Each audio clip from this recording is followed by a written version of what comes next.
Hello, darling loves.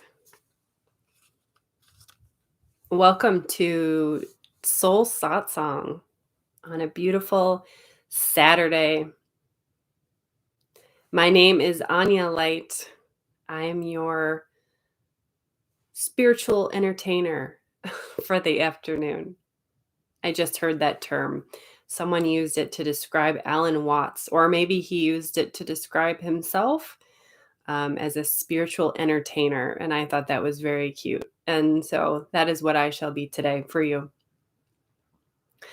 I'm going to give everyone a little minute or two to log on and join us here. And while I do that, I want to make a couple announcements. So the first announcement is that this is my privilege, my honor, my joy to have today be the concluding Soul Satsang. We've been having these Soul Satsangs for about a year now, and they've been extremely beautiful. The dialogues that have happened here in the chat box have been beautiful and uplifting, supportive. We've just been coming together, and then the conversations I've been having with beings outside of the satsang, like after it's over, the follow-up conversations I've been having with people in private messages has been absolutely stupendous. And recently, I started getting the message from Spirit that it's time for me to focus my energy, my time on other projects. So it is with an open heart that I thank you for those of you who have been tuning in every month to these beautiful YouTube gatherings. It's been really fun to do this, explore different topics in spirituality with you all. And yes, today is the last one. Now, I might do some spontaneous soul satsangs on YouTube if it feels right, but there won't be any pre-planned ones. So it might just be me jumping on randomly and saying, let's have a satsang today. But in terms of the once a month thing, today is the final one. So I hope that you will enjoy this today as much as I do, with a slight bit of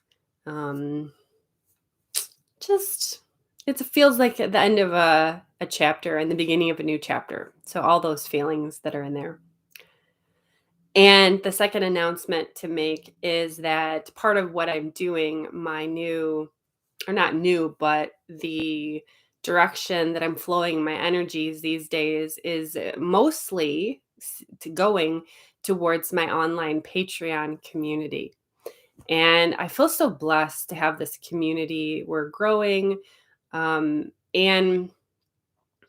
how I see this community developing in the future is really a hub of resources and support for people on their journey at different levels of the path, different stages of evolution. And so I posted a link in the chat to the Patreon if you'd like to go and give us a look.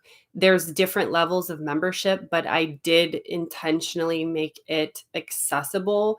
You can join for as little as $4 a month, the price of a nice cup of tea. So I hope that y'all will give that a look. It's the place that I feel really called to share these days the most with people. I write these love letters to people. I do sacred sessions of love, which I just wrapped up my monthly sacred session of love with Beautiful Soul a few minutes ago before jumping on this YouTube. And there's lots of different things. Podcasts, there's a Magical Moments podcast. I share poetry and short stories, and it's really geared towards, a lot of it is, if you have become familiar with my writing, a lot of it is writing that I share with people. So please do give that a look, and I look forward to having some new newbies coming into our group soon. So let me know if you have any questions about that. So yeah, those are my announcements.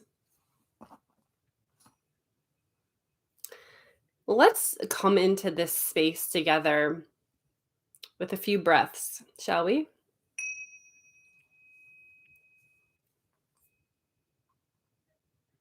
As you hear the sound, I invite you to take a breath.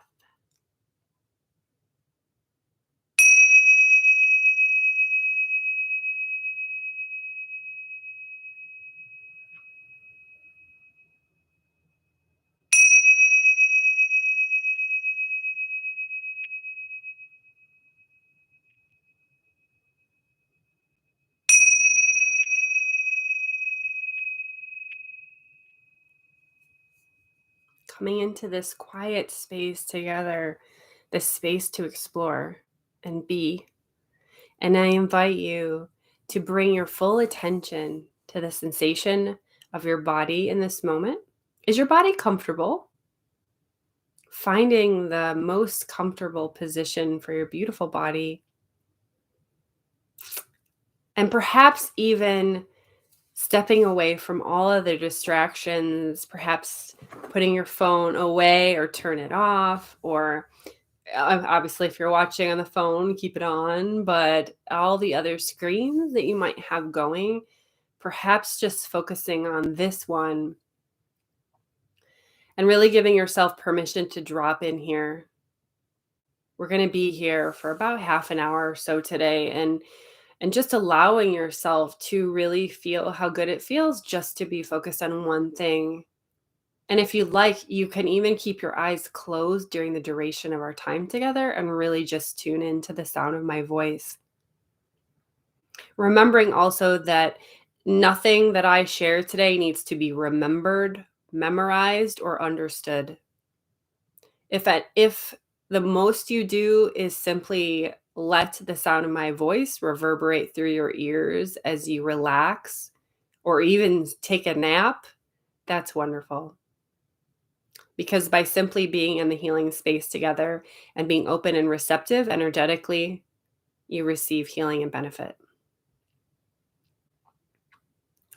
So I love to know who is logged on today here in this moment live with us. So let me know if the sound is working okay. Can you hear me? Is it all good?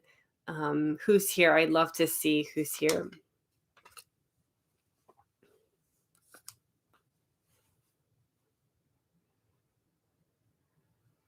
And so today we are exploring the topic of trusting the guru within. Hey, Chad. Thanks. I'm glad the sound is working. Awesome. Welcome, welcome. We're exploring the topic of trusting the guru within. And for me, this talk has been many years in the making. It's actually been running around in my head for years. And it's funny because I've wanted to, like the title, Trusting the Guru Within.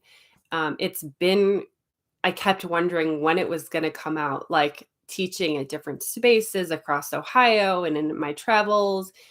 And there were so many moments when I thought, is this it? Is this the moment? Is this it? And different venues and contexts, and it was never the right moment till this moment. But it's funny because it really has been, that title has been in my consciousness for probably like 2 or 3 years now. So it feels very aligned to bring it forth today, as this is, as I said, our last soul satsang. So it feels very special. So I just want to begin by asking you or inviting you to tune in to what that word guru evokes within you. And what does the word trust evoke within you? Trusting the guru within. What is your immediate somatic body level reaction or experience of you hearing those words, trusting the guru within? Do you feel excited? Do you feel cautious? Do you feel on edge? Do you feel curious?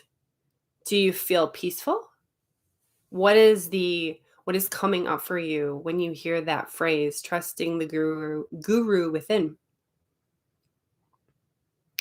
I'll share a little bit of backstory from this personality of Anya Light.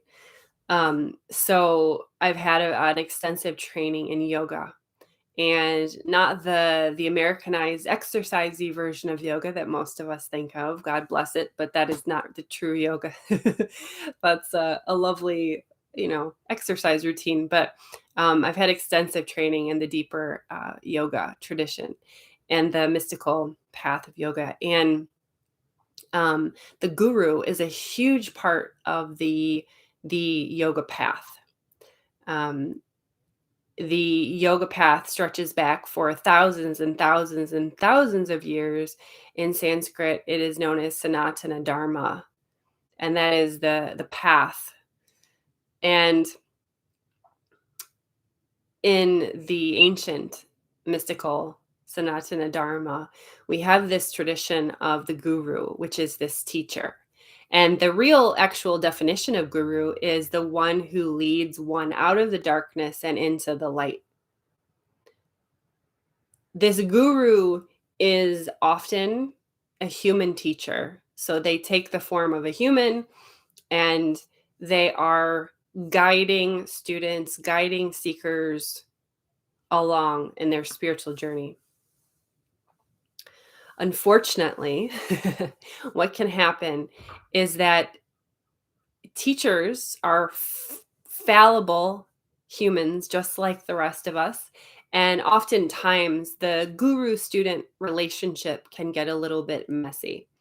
And as anyone has known, um, the problem of the power dynamics of the guru and the teacher has well been explored and exposed in these current days. But the reason I bring this up is because for myself, one of the stumbling blocks that I've had on the path is giving up my power, giving up my wisdom, my insights, my visions to another person, giving them up in a not good way, in a self defeating kind of way. And so, trusting the guru within. Who is this guru within? And what I would offer to you today is that the guru within is accessible anytime, any place, always.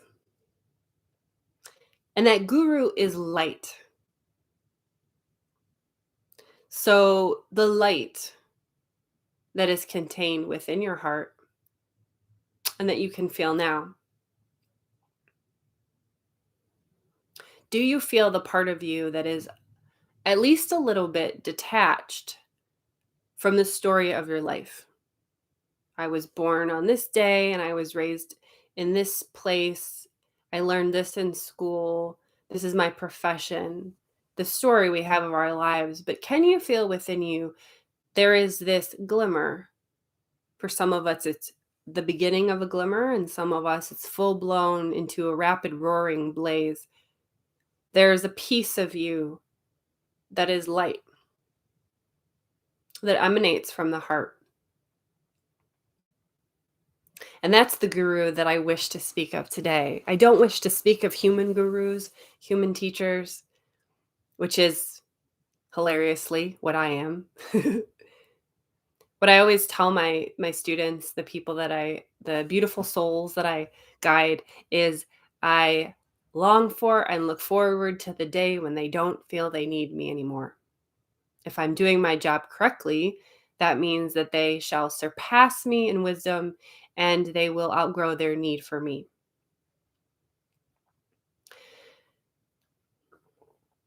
This light that is in the heart can be evoked by a human teacher.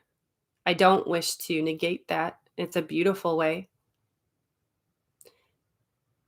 But to put one's full attention on a human teacher and to bow to them and negate our own receptivity to the universal teachings that come through everything and everyone and that resonate within the own heart, that is the stumbling block for many. So I share again and again this message of trusting trusting the intuition, trusting the inner guru who speaks in 1,000,000,000,000,000 different ways. I live next to an abundant flowing river, and right now it's been rainy, there's been flooding, and the river is rough. And when I look at it, I feel right now, lately, I feel the importance of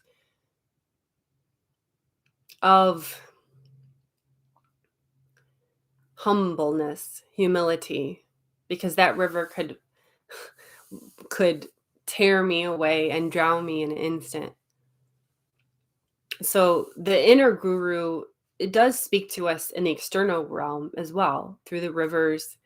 One of the most famous enlightened beings from the 20th century, Ramana Maharshi, he said that his guru was a mountain.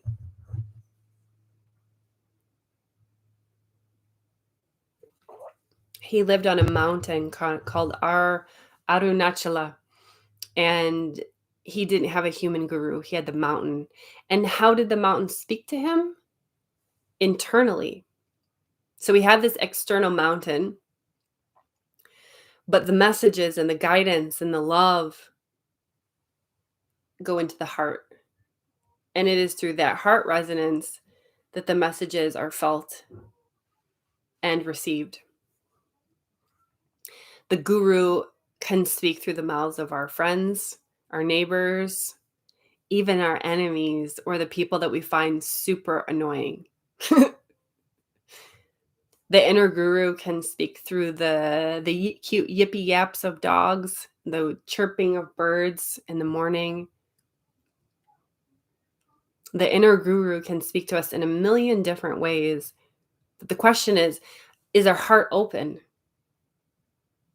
Is our heart open to receive that guidance no matter what? Sometimes the inner guru will come to us in dreams or visions or tarot card readings, a million different modalities. And when the message comes through, sometimes the inner guru asks us to do things that are difficult. We get tests, we get challenges. Oftentimes, we are challenged to do things that we think we cannot do. I recently had a dream, a very profound dream. One of the archangels came and gave me a message and told me that I potentially would have to do something. I won't go into the details because it doesn't really matter, but suffice it to say, it was the scariest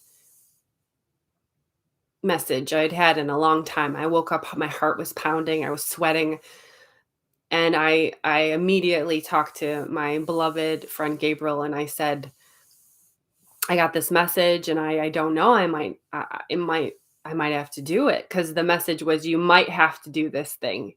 And so I just sat with the potential of carrying out this duty that I was potentially being given. And I calmed my heart and I said, yes, if that is indeed what is being asked of me, I will do it. As it turns out, then the timeline shifted and I was not asked to do this thing, but I did have the willingness in my heart to do it. And who knows, perhaps that's why the timeline shifted. Um,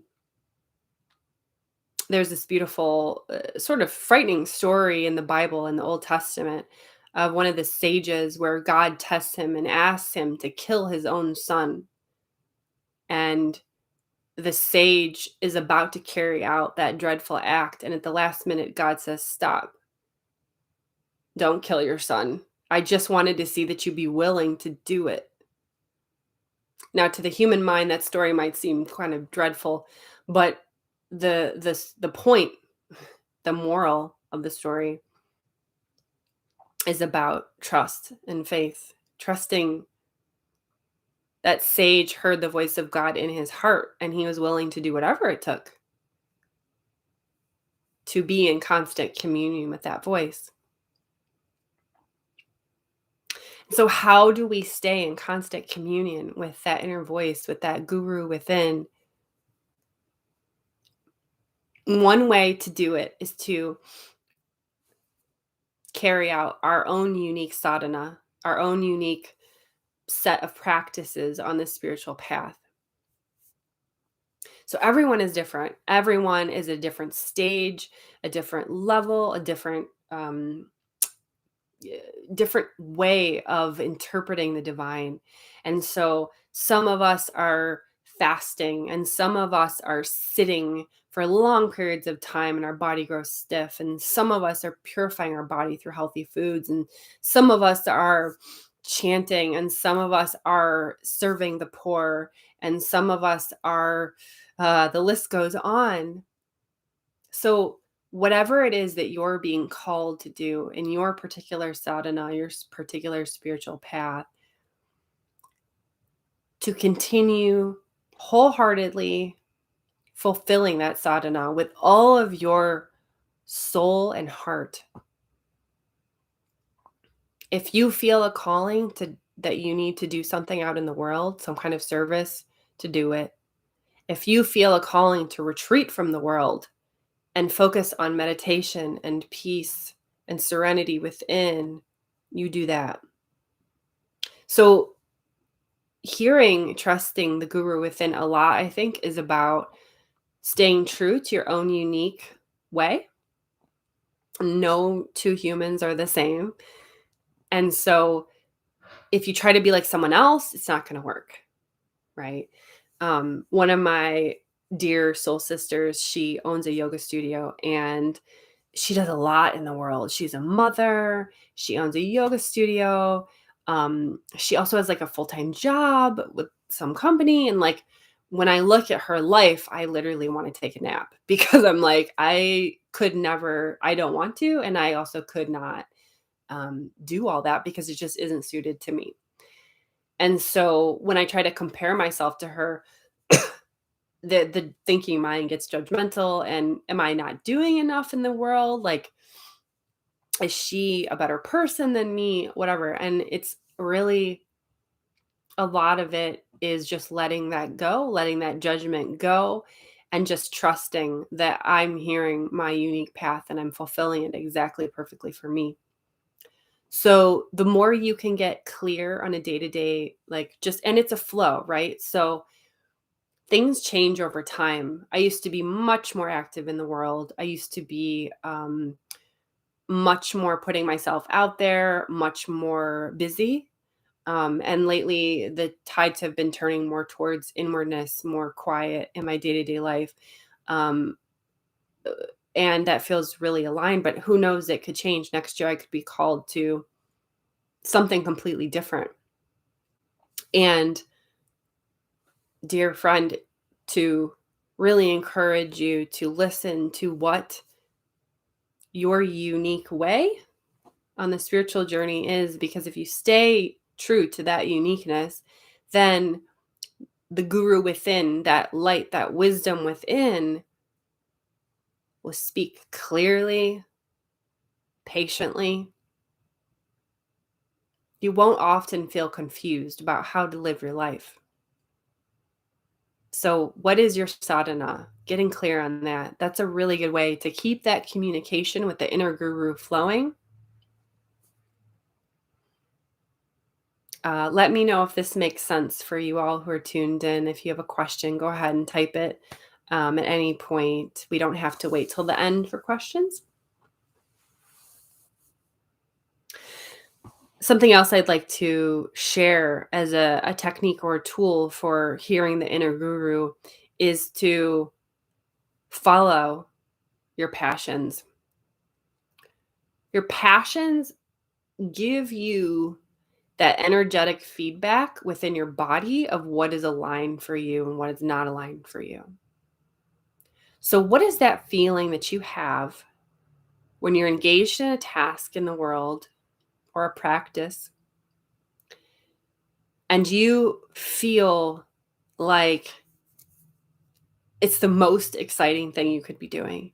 It's the most beautiful thing that you could be doing in this moment. In this moment, the most exciting thing that I could be doing is giving this whole satsang, which is shows me in my body how my body feels in a state of bliss, peace, and joy. That vibration, that high vibration is what we're looking for, what we're cultivating. And not to say that lower vibrational states aren't perfect and wonderful as well, because that's a part of the journey too. And I never want to imagine or give you the idea that there's something wrong with you if you're feeling lower vibrational states. But to, as much as you can, as much as possible, cultivate that following your bliss. I think Joseph Campbell said that, follow your bliss. I find it funny, just as a little side note, that in our, at least in Ohio, here in the US, I don't know about other places in the US, but I think I've heard the same is true across the US in many places, that there is currently a shortage of workers in crappy jobs, like waiting tables, working at gas stations, grocery stores. Let's be real. These jobs are often soul sucking crap jobs. People feel replaceable. They don't feel valued. They're often working for people they don't really know. Like, there's nothing wrong with working in a store, and there's nothing wrong with, serving food, but we're living in such a disconnected society that it's like an anonymous feeling kind of world. So, like, it's not that we're waiting tables. We're not serving food to like our community members. It's often serving food to just random people. And it's often, these jobs, there's a shortage of workers right now because people are just dropping out of society left and right. And it's beautiful because people are questioning, like, what the heck? I didn't come to this planet to do this gas station job for the rest of my life, making minimum wage. And like, this is not fulfilling my soul whatsoever. This is just sucking away my energy. And so there's this like retreat away, and there's this questioning, and there's this dropping out. And, in connection with this as well is like the legalization of, uh, uh, and I don't want to get censored on YouTube, so I'll just say the legalization of or certain sacred herb that allows people to be more in the present moment and peaceful. And they kind of lose that like sort of fear about the future, and they just really drop into the now. And so all these things are connected. And so, dear friend, follow your bliss, follow your passion. If your job sucks, well, do you want to live a life where a lot of your hours every day is going to something that sucks? Hmm. Or do you want to trust the universe? It's really that simple. Um, is it that easy to always follow and take that courageous path and go towards something truly fulfilling on a soul level? No, I mean, there's definitely a lot of fears that come up when you do that. But this is the direction that we're moving in as a society. And when we follow our passions, our bliss, our true heart's fulfilling desire, then that voice of the inner guru comes through so much more clearly and strongly. We're more connected because we're vibrating at those higher levels of frequency. The light is shining in our eyes with the passion that we're sharing with ourselves in the world. So asking yourself, is my profession, is my work truly fulfilling me? And if it's not, asking, what else? What would? What would? What would be in alignment with my soul and my heart? And boldly following that, knowing there's millions of other people doing the same thing on this planet right now. You are not alone.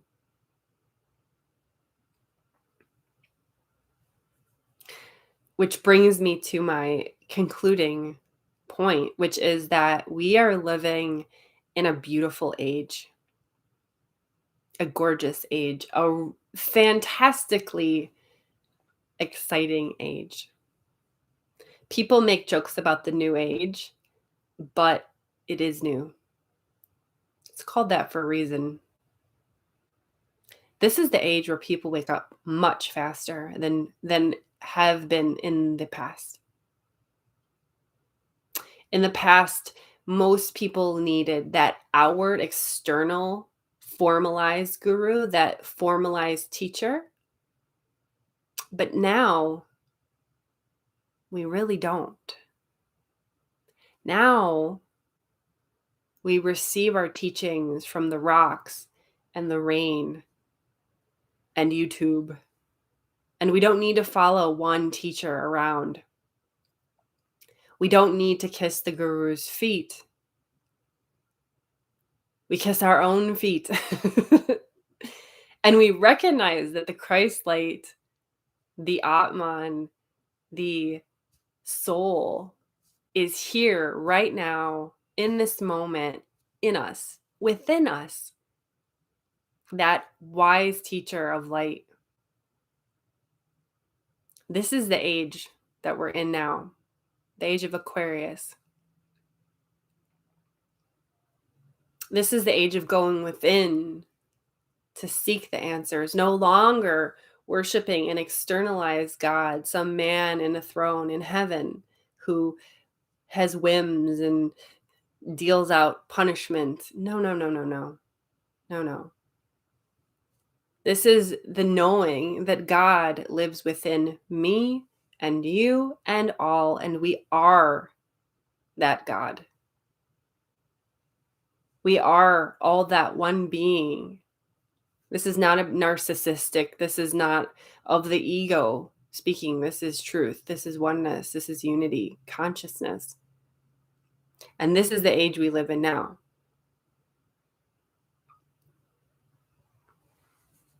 So to trust that inner guru, we trust in the one that animates this mouth, that animates you watching with those eyes.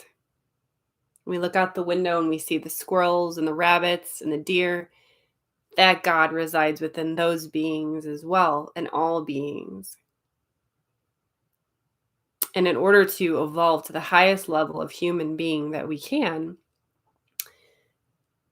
we receive that light, that wisdom from the inner guru and use it consciously to light our path. Thank you, everyone, for tuning in. I just want to end with a few breaths.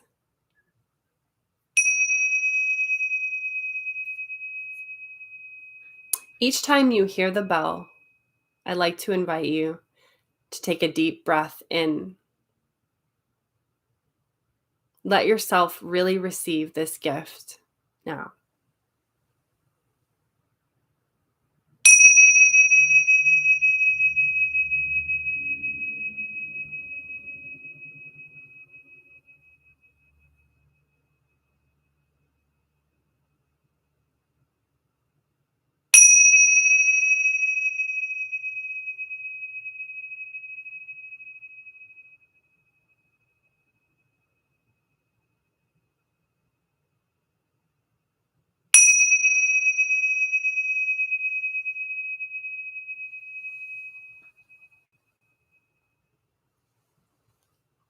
May you be blessed with trust for your inner guru. May you be blessed with light for the journey ahead. May you be blessed with eternal love for all beings and wake up to the divinity that you always are. I love you. Bye, everyone. Thank you for joining me.